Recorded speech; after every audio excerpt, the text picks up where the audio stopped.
এই মাছটির নাম হল সাকারমাউথ ক্যাটফিশ বা সংক্ষেপে প্লেকো, যা দক্ষিণ আমেরিকার একটি বিদেশি প্রজাতি। এর সবচেয়ে বড় বৈশিষ্ট্য হল এর পুরো শরীর জুড়ে থাকা বর্মের মতো শক্ত আঁশ এবং মুখে থাকা চোষক, যা দিয়ে এটি জলাশয়ের তলদেশ চুষে খাবার খায়।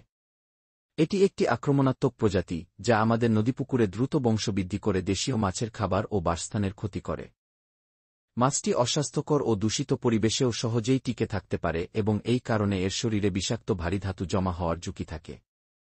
সাধারণত এই মাছ খাদ্য হিসেবে ব্যবহৃত হয় না এবং স্বাস্থ্য ঝুঁকির কারণে এটি খাওয়া থেকে বিরত থাকাই ভালো। এটি সাধারণত জলজ উদ্ভিদ ও শ্যাওলা খেলেও খাদ্যের অভাবে আমাদের মূল্যবান দেশীয় মাছের ডিম এবং ছোট পোনা মাছও খেয়ে ফেলে। এই মাছটি এমন পরিবেশে বংশবৃদ্ধি করে যা আমাদের দেশীয় মাছের প্রজনন ও জীবনধারণের জন্য প্রতিকূল বা অনুপযোগী। মৎস্য কর্মকর্তারা মনে করেন সচেতনতা বৃদ্ধি এবং সমন্বিত উদ্যোগের মাধ্যমেই বাংলাদেশের জলাশয় থেকে এই আক্রমণাত্মক মাছের বিস্তার নিয়ন্ত্রণ করা সম্ভব।